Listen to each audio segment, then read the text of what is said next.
Hi, everyone. Welcome, and thank you so much for joining us tonight for our event with Michelle Richmond to celebrate the launch of her just out novel, The Wonder Test. I'm Evan Karp. I'm the events manager at Booksmith. We're an independent bookstore and a mainstay of the San Francisco Haight-Ashbury district since 1976. So without further ado, I'm very excited and honored, frankly, to introduce tonight's stars. Katie Crouch is the New York Times bestselling author of Girls and Trucks, Men and Dogs, and Abroad. Her new novel, Embassy Wife, was optioned and is currently in development with 20th Television. She's also written essays for the New York Times, Slate, Salon, and Tin House.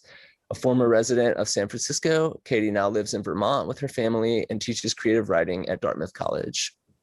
And Michelle Richmond is the New York Times bestselling author of 7 novels and story collections, including The Marriage Pact, Golden State, The Year of Fog, and Hum.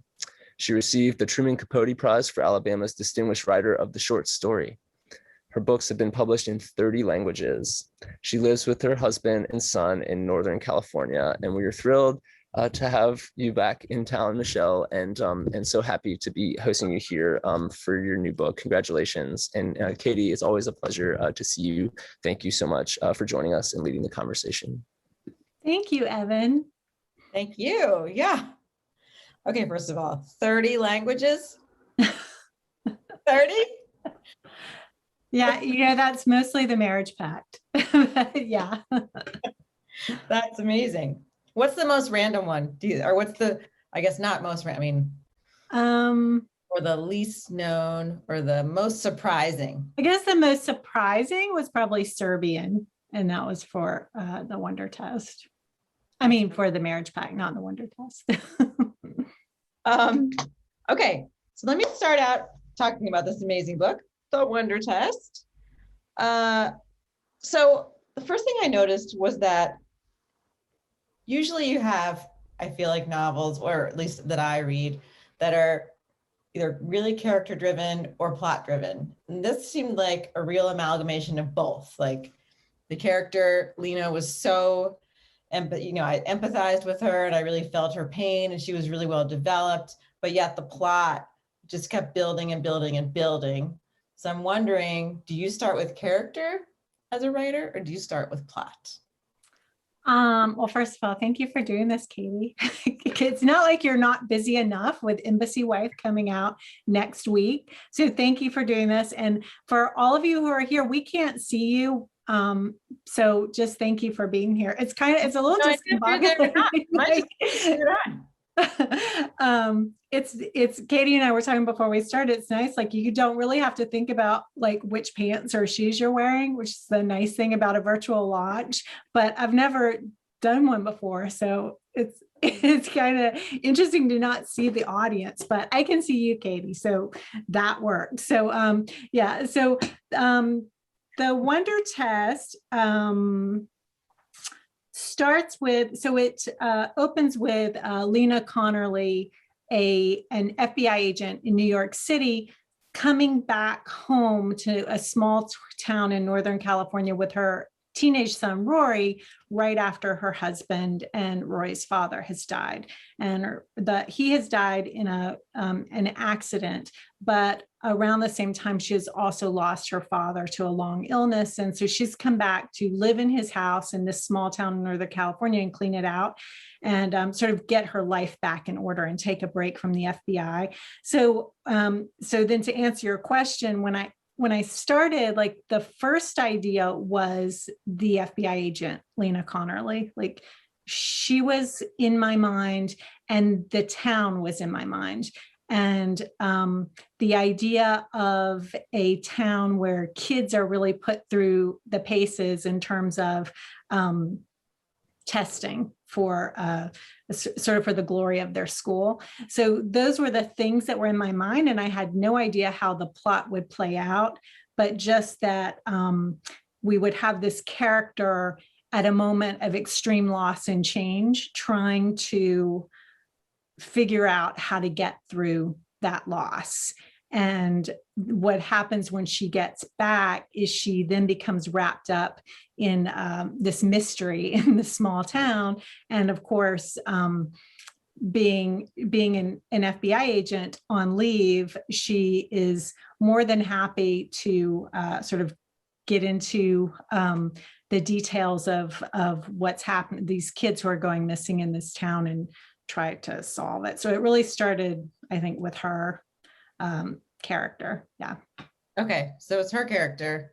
Yeah, I love the situation. She's grieving and she's going back to this house, which I'm going to try really hard not to let spoilers go, but her father's died. That's the beginning. Mm-hmm. Yeah, that's not a spoiler. No. Yeah. So she's going back to this sort of empty mansion where her father once lived, which, again, it's a very like, it's something that I think a lot of readers can grasp, the like going back home, the empty house, but now we have to deal. But also she has this son who she loves so dearly, and he's also going through this grieving period. And there's something I want to, there's so many things I want to talk about. So let me just compartmentalize. But she's like a hardcore, hard-boiled FBI agent. I mean, there are a lot of details in here that are really exciting, I think, for anyone to read, because they're just so precise and hardcore about FBI life. And so I'd love to talk a little bit about, how, I'm going to spoiler alert audience. I know how Michelle has gotten that information, but I'd love for you to share a little bit about your life, about how you, not everyone could be this specific, I think, about how the FBI works and espionage details and things like that. So could you just chat a little bit about that? Yeah, sure. So that's kind of a question that comes up, is like, how much research did you do about the FBI? And when I met this fellow 25 years ago in my Master's of Fine Arts program in creative writing. He was in it too. And the FBI came calling on him, not on me. And he dropped out of our writing program and joined the FBI. I think he could do it for a few years, see what it was like. But here we are 25 years later. We've been together all this time, married, and he is still with the FBI. So it is 25 years in, but I have finally put an FBI agent in a book. I've never done it before, but I thought, okay, enough time has passed and I'm going to do it now. And so I didn't do research about any of that stuff about the FBI, but I did have him, after I finished, he read it and he vetted it to tell me if there was anything wrong. And so he doesn't, the joke about our whole life together has been, I ask him, oh, what are you going to do today? And he says, I'm going to meet a guy about a thing. And if he's traveling out of the country, it's like, where are you going? He might tell me what country he's going to, but like, I get no details ever. So there's, so it's more, the book is more like just sort of the life that I've absorbed being together over these years, in the same way you absorb things from, sorry, someone's checking on me. Yeah. In the same way you absorb from any. Oh no, I see his shadow. Ah! What? It's a little spooky. You can see in the MI5 reflection, yes. His shadow came and then you're seated. Oh yeah. So anyway, so the stuff about that life is just what I've absorbed from that life over the years. And a few years ago, we moved to France as part of his job. And suddenly our regular life was sort of put on hold and was back here in the US. And we were more sort of inside this work that he had always been doing, which of course, I'd love to talk about that at some point too, because Embassy Wife has all of that stuff in it when the character goes to Namibia and then becomes involved in sort of this embassy life. But so that, to answer your question, that's how the FBI stuff came into play in the novel. But let's just flip that around though. Lena is quite a badass though. I mean, right? Because I think she's pretty tough. Yeah. Yeah. I mean, she's like this career woman, and then also she definitely gets in some situations where she has to not only like mentally figure out the case, but also physically like defend herself. And so, Yeah. so yeah, I mean, she's really she's the hero. And okay, but this is also, I mean, but going back to like the parental sort of love for the son, and then the son has, he's had to move back and forth. So now he's back in Silicon Valley in Greenfield, which is, I think, fictional, right? I mean, yeah, it's fictional. I like know Silicon Valley, but I'm like, maybe there's a town called, but not, yeah. But I think it's not real. But it's somewhere in between like Burlingame and Palo Alto. I feel like I've seen somewhere out there. There's some like fancy Eichler houses and like I can imagine it. And this question of testing keeps bubbling up in a way that like, it seems like it's based on what we're all dealing with as parents in a society dialed towards hyper success, but then also like you've dialed it up, like it's all hyper real. Mm-hmm. But is that, I mean, do you feel like that comes from like, actually, I would just love to ask your inspiration for that. Was it having a son in school or just something in the news, or what was it about sort of this hyper competitiveness of schooling and testing that became a cog in the plot? Yeah, thank you for that question. I think, so my son is in public school, and aside from our time in France, where he was in the international school, like your character is in, in Embassy Wife, aside from that, he's always been in public school, and he was in these wonderful public schools with these amazing teachers and terrific community. But the idea of it came because part of the public school system in the US involves all the standardized testing at the end of the year. And it starts at a very early age. And despite us having these extremely talented teachers, and my sister-in-law is a teacher in the San Francisco Unified School District and has been for many years. So you have these talented teachers who are in this odd position where at some point in the year, they have to start focusing their educational efforts on this standardized test, because the test is so important to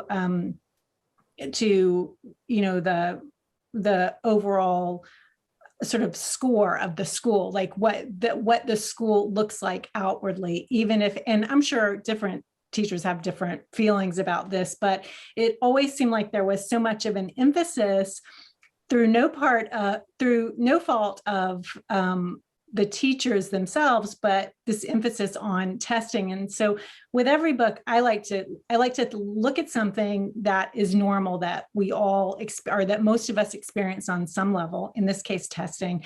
And then I like to turn it way up, like this goes to 11, like how crazy can you make something that is normal? How much can you turn the dial so that it goes past its actual absurdity to a level of almost horror, or to a level of extremes, but it's still recognizable, like where you think, oh, well, what if this did happen? Because you already see at work in your own world sort of manifestations of this on a smaller level. So this was just about, okay, like let's take that idea of testing and turn it up so high. So in this book, Rory doesn't have any normal classes. The Wonder Test is given at the end of the sophomore year for kids all over the country. But this one school in this small Silicon Valley town where Rory and his mother have moved has the highest scores in the country every year. So the school is super gung-ho about it, like in a Tony Robbins, like the school principal is like a Tony Robbins guy who's just super, gives these events in the multi-purpose room of the school where he just gets all pumped up about the test. So this is just sort of achievement obsession on steroids. And I think it came up when I was talking to someone for an interview recently, like, was it surprising to me when I moved down to the South Bay, to south of San Francisco, to experience this? And it was, but I think part of it is because, first of all, I only have one child. And so it was the first time I had ever been in a public school system and saw how that hyper competitiveness works. But also, though, I grew up in the South, and I know you did too. And it might not just have been the South, it might just have been, well, I'm older than you, but I grew up in the 70s, and I was in high school in the 70s, but I remember in high school, like, I was allowed to be bad at stuff. I was so bad at math and chemistry. I mean, I really had difficulty with them, but the teachers didn't mind. They give you leeway because they know what you're, they know where you're thriving, and you're allowed to thrive in what you're good at. So I think kids now, they have to excel at everything, and there's so much pressure in that. So I just wanted to sort of look at this idea that the parents need the children to do so well, but is it really for the kids? Yeah. And it's all well-meaning. I mean, we always think it's for the kids, but I wanted to, like, delve a little deeper and think about, like, how much of it might be, in this fictional world. Worst case scenario, what is the real motivation behind this desire for children's achievement? Yeah, no, I think that's a really long answer. That's Katie, if I'm giving super long answers, you just tell me. I'm just like, be like, no, no, that gives me a lot to think about. And I do think, I think it is kind of Northern California. I think it's Silicon Valley specific, this competitive, just a little tangent, having, had a child have to audition for kindergarten in San Francisco in a way that was like, what? I mean, she was 4, yeah, and like, okay, she's going to go to this school, she's going to go here, and she's going to show them that does she know the trajectory of a paper airplane? She doesn't. She's not 10. Just like crazy town. And then, moving it kind of not, just not because of that, but because other things to another part of the country. I do think it is specific. Yeah. Right. But also, if you think about it, a lot of people who are, have really achieved a lot did really shitty in school. Like, right? I mean, Steve Jobs and my personal favorite super achiever, because he grew up down the street from me, Stephen Colbert. Oh. Failed out of my high school. He did? Almost failed out. And yeah, look at him now. Look at him now, kids.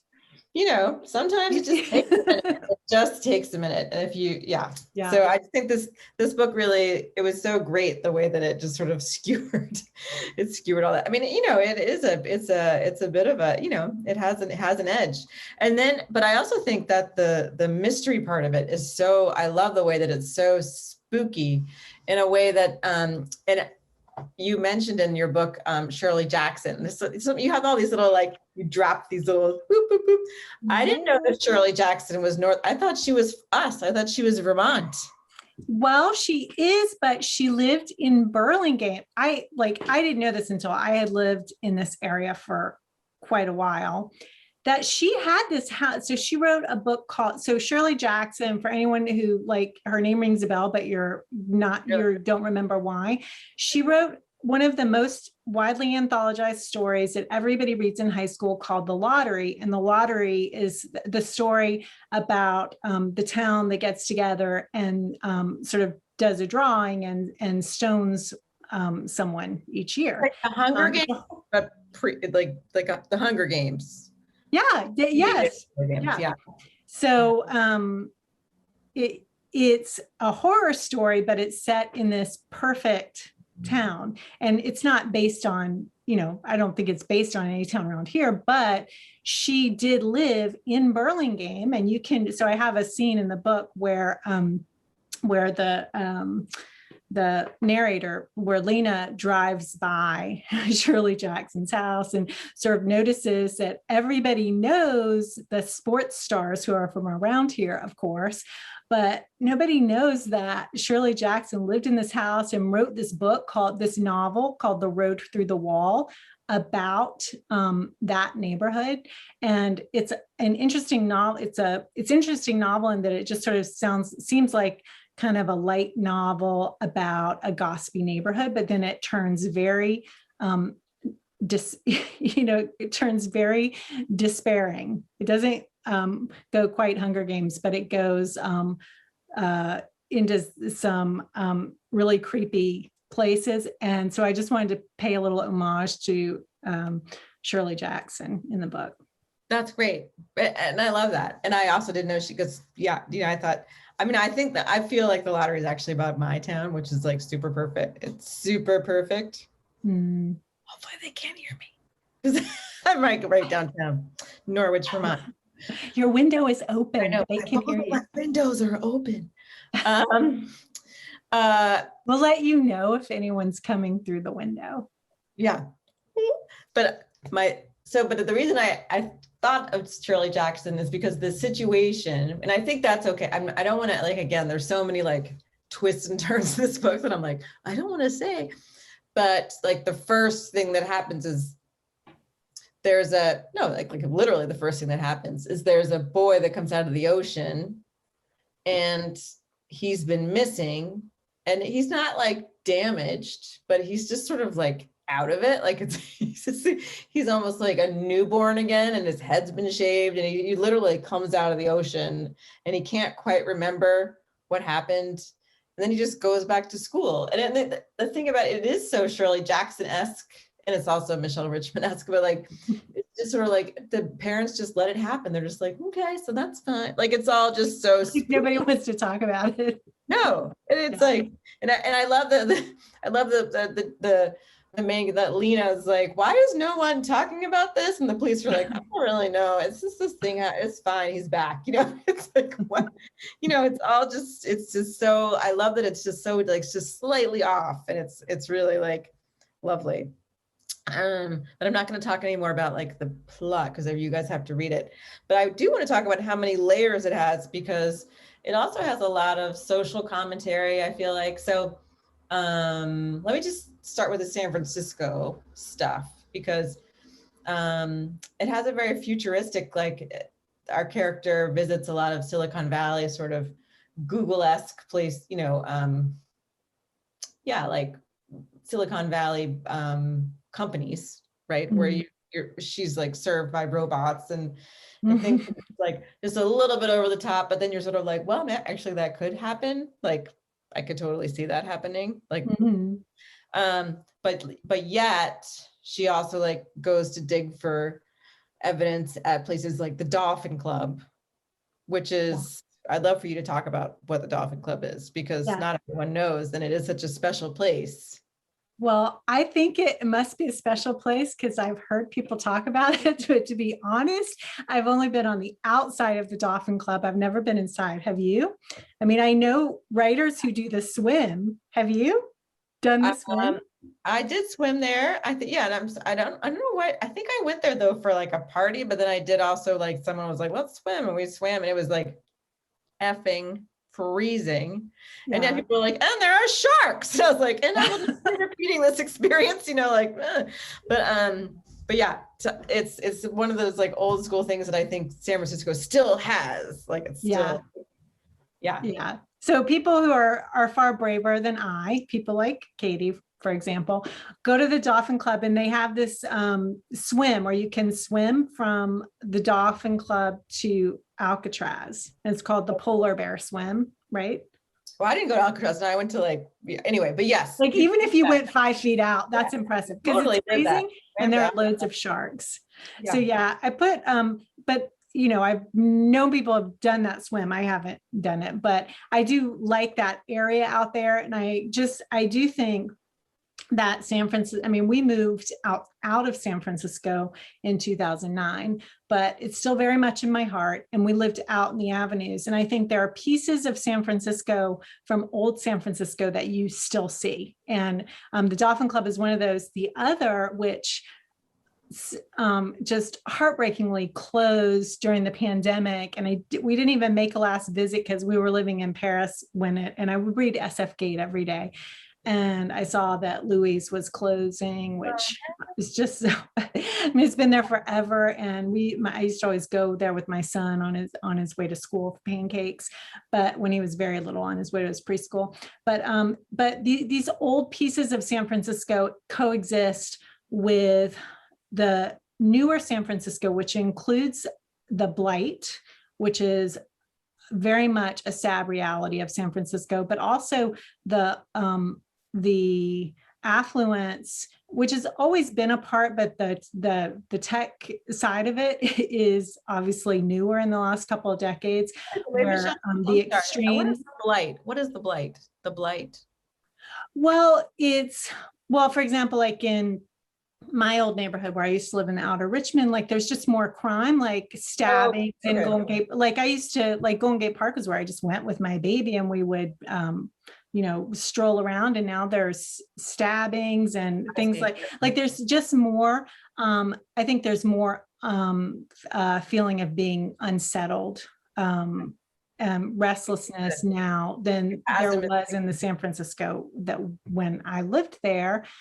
But it's still a really beautiful city. But there's also this new, tech money and attitude that exists alongside the old San Francisco. But what so much, of course, of what is leaving San Francisco, as you know, is so much of the art scene. And yet there is still an amazing writer community there, even though, San Francisco has lost a lot of writers because of the massive upswing in cost of living. But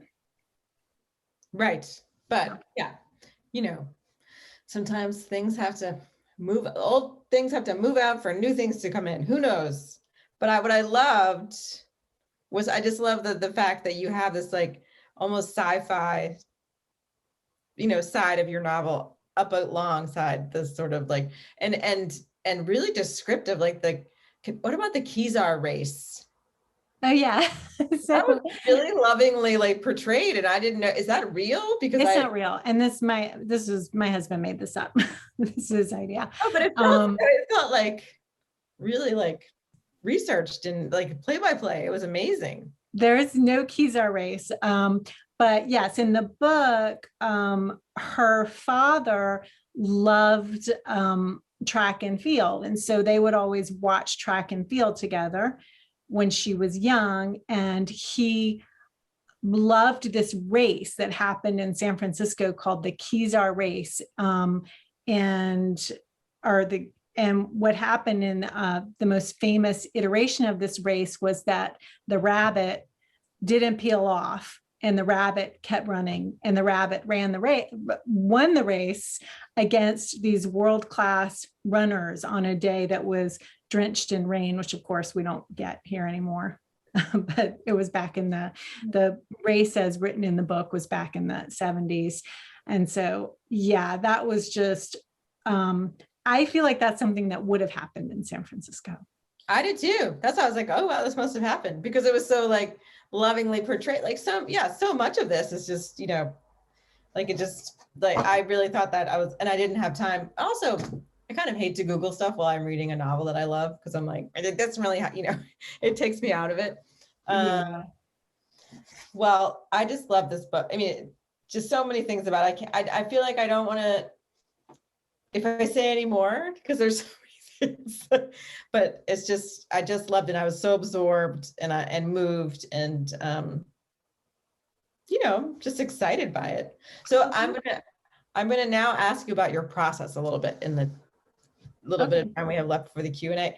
So I would love to know, so this is a very like intricately plotted book.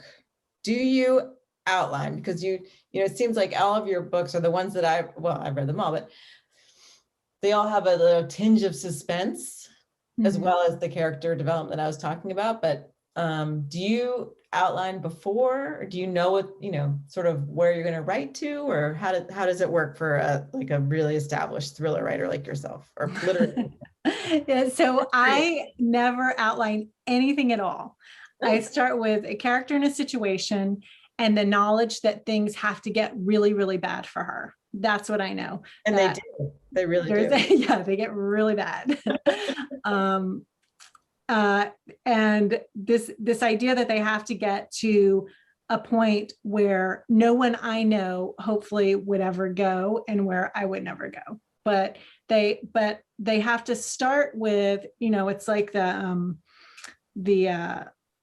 well, actually, I think I've only boiled a crab once, but it's like, I think when you, I just boiled a crab 2 days ago. so does that work? Do they do they slowly realize they're being boiled? I don't know how. I mean, actually, this sounds really cruel. I know that people are just horrified, thinking. There are two ways. Well, one way is to put it in the freezer, because then they get really stunned. They can slow Okay. down, and then you can stab them.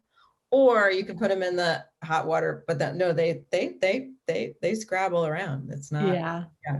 I think I guess that's a weird analogy, but I was trying to I'm like, convey wait, that, stab them, or yeah, sorry. yeah, I was trying to convey that I don't outline the story. I have sort of a period of time I want it to take place in, and I want it to begin feeling like any one of us could be in this situation. Like, this is something where you could easily see yourself, these people, and you could easily even see yourself having to make these decisions that the characters are making. And so that it slowly gets to the point where you realize, oh wait, there's something not normal about this.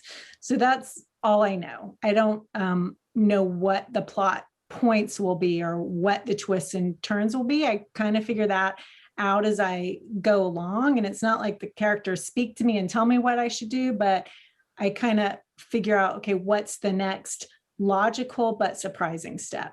But what about you? Do you outline?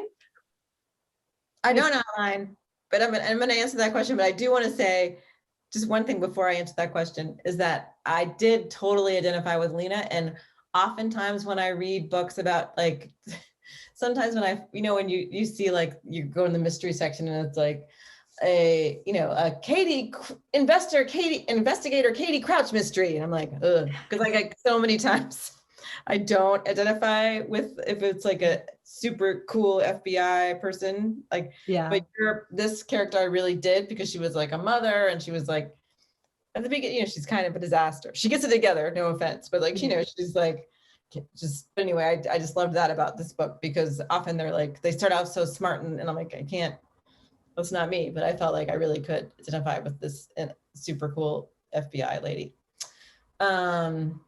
Okay, so do I outline? No, I do it almost exactly what you said, is I have a situation and a character that I really love or am interested in, and then some sort of situation. And then, although I give everyone, I sort of like playing gin rummy. Mm-hmm. Do you ever play gin rummy? And you put in what you do, and it's been a while since I played, but I remember, because I haven't played since I had this one boyfriend one time that loved gin rummy, but we would play like for hours and hours and hours. And I learned to plant cards so that later I would be able to match the card in the suits up. So I like to plant things that I know I have to figure out later. Like, this person has, it's like Chekhov's gun. Like this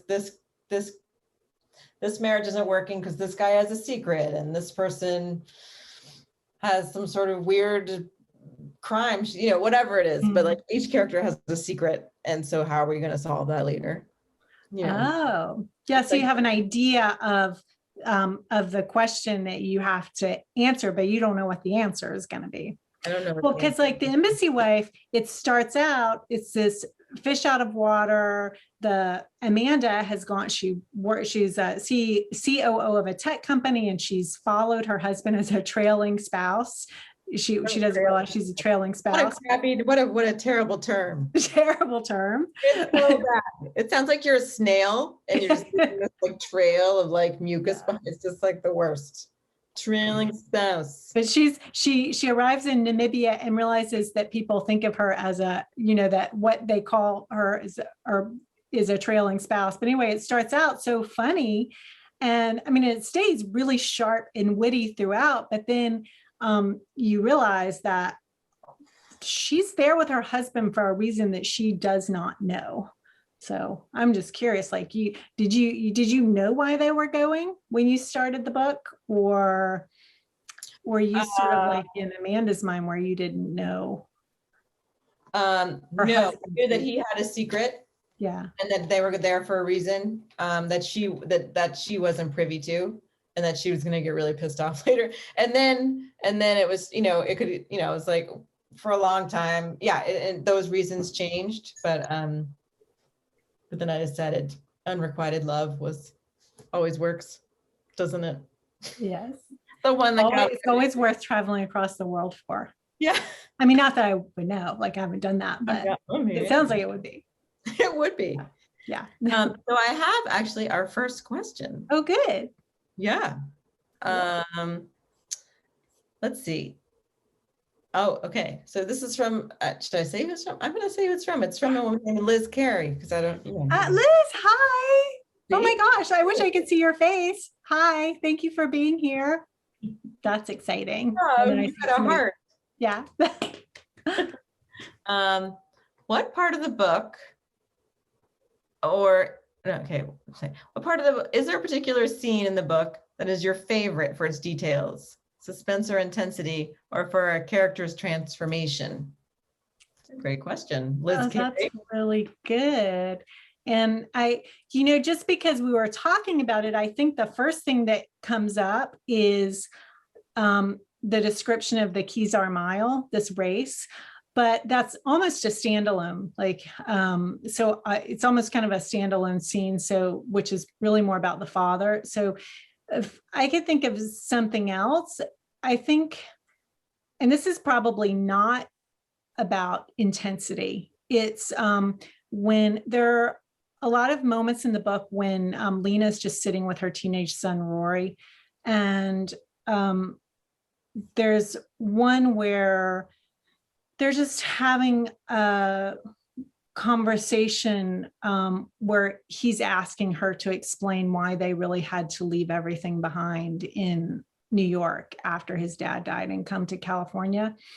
And I think the reason I like that scene, and it's an interesting question because I have not contemplated that at all. And that's just what came to me as I was thinking about answering that question. And what I like about it is that the sort of closeness between mother and son. And I think part of what I wanted to do in the book is like an Embassy Wife, you have these kids who are precocious, but so realistic. And I love seeing in books, children, adolescents, kids at any age, like portrayed in a realistic way, not just as either, angels or demons, because none of them are that. There's they have so much nuance. And so I think to me, some of the parts of the book that are closest to my heart, I think kids are great. I think teenagers right now are amazing, and they have done this amazing thing of getting through this pandemic in total isolation. And so I hope that I conveyed sort of my admiration for the next generation, not in a sappy way, but like in reality, what I see, like from my older nieces who are in their 20s and my son and his friends who I just like have a great deal of respect for. I mean, not that they're perfect at all, but that like what they're able to accomplish and how much smarter they were than I was at that age, like so much further along in so many ways. Isn't that true? Very long answer, Liz, to a good question. That is a lovely question, and it's such a lovely answer. And I agree that I'm like my daughter has so much more poise. Why? Is it just because time has gone by? Is it just, how are they so much more advanced than we were? Yeah, I know they are. And maybe it's because no 80s bangs. yeah, no, none of that. And you ask them, you're like, well, how do you know that? And the answer, I don't know how it is in your house. Maybe you have more screen rules because your kids are younger, but how do you know that? And the answer is always like every time, oh, did you learn that in school? No, I learned it on YouTube. It's like they're able to learn from their natural curiosity what they want to learn about, whether it's stocks or a historical event or another, or a foreign conflict. Like they're allowed to just learn through curiosity without ever going to the library, even though the library is amazing. They can just know at that moment what they want to know. And I did feel like the kids in this book in the Wonder Test were so just spot on, right now kids. So Rory was so wise and precocious, but also just mellow and cool. I was just oh, I know that kid. Another question from Sarah Stone. Hi, Sarah. Thank you for being here. Love the idea of taking a situation we can all relate to and then turning it up to 11. When you look back at your books, do you find certain ideas or subjects haunting you over time? These feel like writers, these Well, yes, Sarah is. Oh. Yes. A great writer. And yeah. That's a question that I guess when I look back, marriage is in every single one of my books. And so in the Wonder Test, this is the first one where, my last one, the Marriage Pact, was the one that most deeply explore marriage. And this one, she has lost her husband. So there are references to her marriage in the past and what she has lost by losing her husband and what was an imperfect but wonderful marriage, because I think a lot of marriages all have imperfection, but over a lifetime you can look back and see the fractures of that imperfection, but also the beauty of it. So I think what I end up writing about a lot, yes, is love relationships, but also something lost, someone dear to you who has been lost. And that just keeps coming up, and it has from the beginning. I'm not sure why. I guess it's because we all think about that and we all fear it. So that's probably why it's always there. That is true. It's like a real theme for you, in your books from the beginning. Yeah. And it's such a beautiful, that's great. Katie, can I ask you, do you feel like that happens with you too? Do you find there are themes that you keep writing about, and is it different between your young adult books and your other novels? So I had to reread, which was not painful, but eye-opening, my very first book that I wrote, I guess 18 years ago. Today, I had to reread it to put some notes in it for something. And there is a paragraph in there that is exactly the same paragraph in Embassy Wife. But in Girls and Trucks, it's about the social structure of the dancing school line. And in Embassy Wife, it's the social structure of the international school carpool line. Mm-hmm. So, I obviously haven't progressed at all, and I didn't know that I was repeating. I think that we all repeat ourselves over and over. Yes, but you were writing it without realizing that you were writing the same thing, and I love that, by the way. And the carpool line, or the drop-off line and pickup line at the international school in Namibia. I write about the drop-off line and pickup line in the Wonder Test. I think it's so universal. That moment where you're leaving your child at school or picking your child up, and there's this whole I love that you have that in the book and that it's so recognizable, even though it's the international school in Namibia, that it's so universal, like this trying to figure out the social structure when you get to a new school and figure out, okay, what am I supposed to do? What am I supposed to wear? I don't know. What am I supposed to wear to this event? I And then love you that. show up and you're wearing Wear this, and the woman's like, no, you're supposed to wear workout clothes for this. Yeah. This is not This one, like you never know, like which 100%. meeting calls for Lululemon and which meeting calls for a sundress and which one calls for tennis weights. And I never once, I remember the first few years at my son's school, and there's like all these beautiful moms, like who seemed to like know exactly what was required for each one. And I would always wear the wrong thing. And Amanda, an embassy wife, is like that too. She's like, oh, I'm wearing shorts, or, I'm like, what am I supposed to wear today? Like, what am I supposed to order from Amazon to fit the look? Yeah.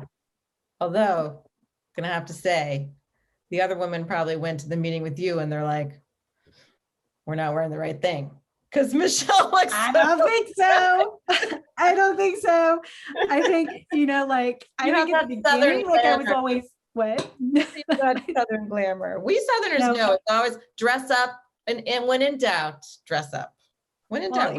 I just always wear a dress because that's easier. Like, so I just have a million dresses. And actually, when I moved to France, it was so great because any store you go in, you find like a dress and nothing fits tight. Everything is just like these loose, flowy dresses, and you just wear a pair of sneakers with them and it makes everything easy. And so I think that should be like the future uniform because it's so simple. But yeah. I see that my Aunt Alice is here. Yeah. I just saw her pop up in the chat. Hi, Anna. Thank you for being here. Alice Mason, where did the questions at the beginning of each chapter come? Oh, thank you. Well, I wish Alice Mason were moderating this, not me, because this is a super important thing. Where do the questions at the beginning of each chapter come from? And are they from real standardized tests? Yeah. So it's good to see you again. My last book launch was the Marriage Pact, was also at the Booksmith. It was also with Evan. And I walked into a tapas place on Haight Street, and I walked in and there was Alice and my cousin Marissa, who live far away. Alice lives in Arkansas, and it was like just like this huge, wonderful surprise. So it's good to see you here at this launch on Zoom. So yeah, every question in every chapter starts with a test question, and the origin of the test. So I made all the questions up, although I had some help from different places. And my brother-in-law, Jay, who is a biology professor at UCLA, helped me come up with some of them. Mostly I was just trying to think of like the most absurd questions. And the reason is when my son was in elementary school and middle school, we used to look at these worksheets he had to do mostly in math. And I would look at these things, like you couldn't just have the answer. You had to have the right process by which to come by the answer. So the joke at the dinner table, when we were sort of frustrated by a night of homework, is what is the circumference of brown? Like, because it always seemed like there was a question with no logical answer. So I thought, I'm not going to do a reading, fortunately for all of you, but I thought that I would read just a couple of questions. So you see what Alice means by that. So one of them is orange, yellow, swinging, and velvet. Identify the 4 countries in which these revolutions took place and explain the origin and meaning of the names. Create a logical name for your own country's next revolution, incorporating current socio-political trends. And then one is economist and former Federal Reserve Chairman Alan Greenspan famously endorsed the theory that sales of men's underwear, the Men's Underwear Index, or MUI, served as a valuable economic indicator. Plot your MUI predictions for the years leading up to and following the next recession. And then I'll read just one more. A 20-foot boat is being rowed by 10 men. A 10-foot boat is being rowed by 5 men. And a 29-foot sailboat is being sailed by 2 women. Which boat is moving faster and why? Illustrate your answer. So for me, the test questions were pure fun. And I just wanted to think about the absurdity sometimes of, like, I think it's great for kids to think in association and really stretch their brains. But sometimes the questions defy logic, and they're so frustrating because there's no way you could come to an answer that would be valuable in any way. So that was kind of what I was doing with those questions. And they're so great. I love that. Yeah. Thank you. So, and Alice is your aunt? Yes. Thank you, Aunt Alice. Oh. So great. Yeah. No, I love those too. And so many of them I was like, what? Like I was like, how? And that does happen to me too. And my daughter's like, Mom, can you help me with my math? And I'm like, no. Nope. So, in your book, you have sayings, like Namibian sayings that come up in like the open different parts of the book. So are these things that you heard while you were living there, or did you have to look them up, or like, are those things that people regularly would say and you would think, oh, where did this come from? Yeah, no, I would, those are things that I came across, like, if like there's a saying and it's like, a monkey who climbs a tree will like, it's like if a monkey climbs a tree, he will like throw fruit at you from his position. Like as soon as someone like becomes powerful, they're gonna abuse you, kind of thing. Yeah. And yeah, those are all things that people would say, that I would hear, and I just like, oh, I just gotta write that down and then figure out the exact right way that how does that language work. But I only did it. I think there's only 4 of them, but in my next book, Michelle, I do every few chapters are punctuated by list. Do you guys have a listserv? Oh no, you do, because it's in the book. Like a listserv. Oh yeah, they have Greenfield. Oh, Mr. Fancy. Can we talk about Mr. Fancy? Can we talk about Mr. Fancy? Oh, Mr. Fancy the cat. Yeah, but it was so when you first started, when I was like, oh, the listserv, I was like, oh, she knows the listserv craziness. But so you have a listserv in your next book, yeah, it's punctuated by, and that serves to, and the plot in that book, that book's called You're Gonna Love It Here, because it's about a family, and they moved to Vermont, and everyone's like, you're gonna love it here, and they're like, really? I love that title. Thank you. But anyway, the listserv, the plot is much, it feels kind of paltry in compared to this amazing.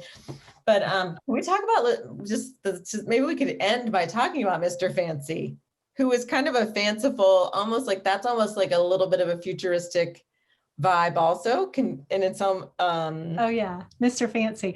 Oh yeah,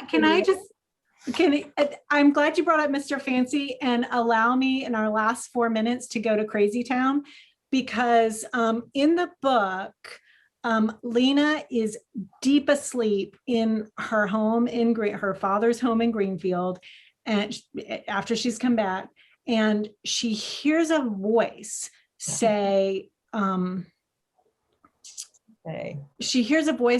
this town seems normal, but it's not.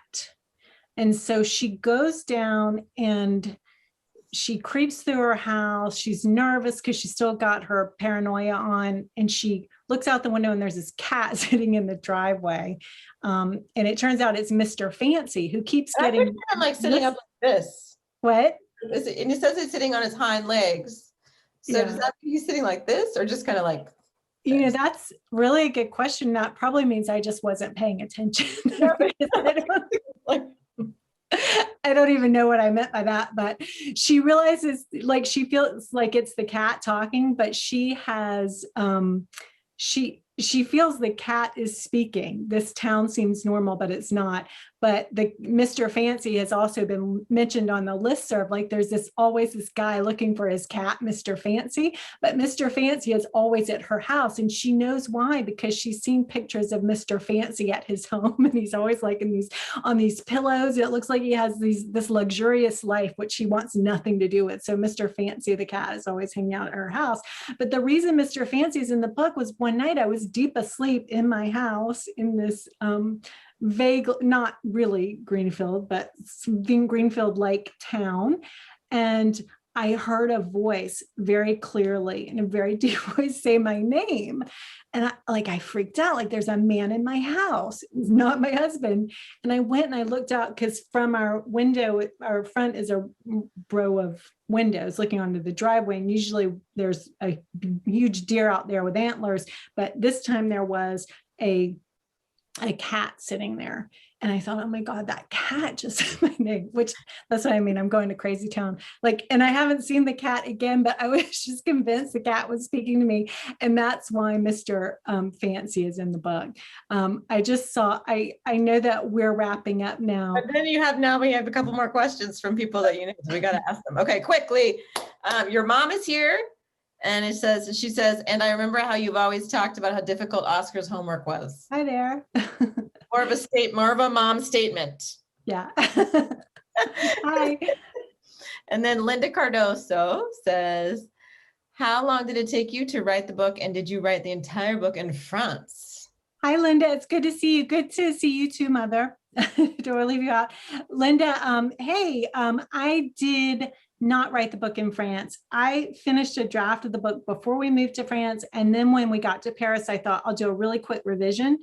But I ended up then starting a new book set in Paris and sort of setting this one aside and going back to it in bits and pieces to revise.